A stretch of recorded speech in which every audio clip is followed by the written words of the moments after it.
এক সুন্দর সকালে ম্যাজিক ফরেস্টে ওয়াইল্ডি বাডিজ 4 বন্ধু খেলছিল। হঠাৎ দেখল ফরেস্টের সবচেয়ে সুন্দর জাদুর ফুলটা হারিয়ে গেছে।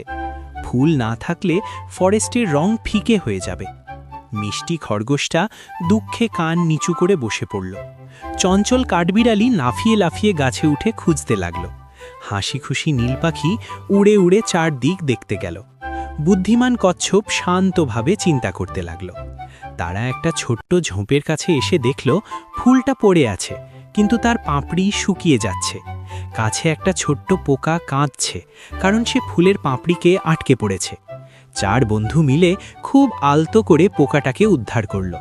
মিষ্টি খরগোশ তার নরম কান দিয়ে পোকাটাকে তুলে নিল। চঞ্চল কাঠবিড়ালি ফুলটাকে পিঠে করে তুলল। নীল পাখি উড়ে উড়ে ফুলের চারপাশে বাতাস ছড়ালো।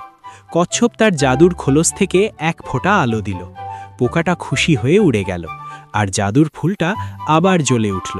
পাপড়ি রঙিন হয়ে ফুটে উঠল। ফরেস্ট আবার সুন্দর আর রঙিন হয়ে গেল।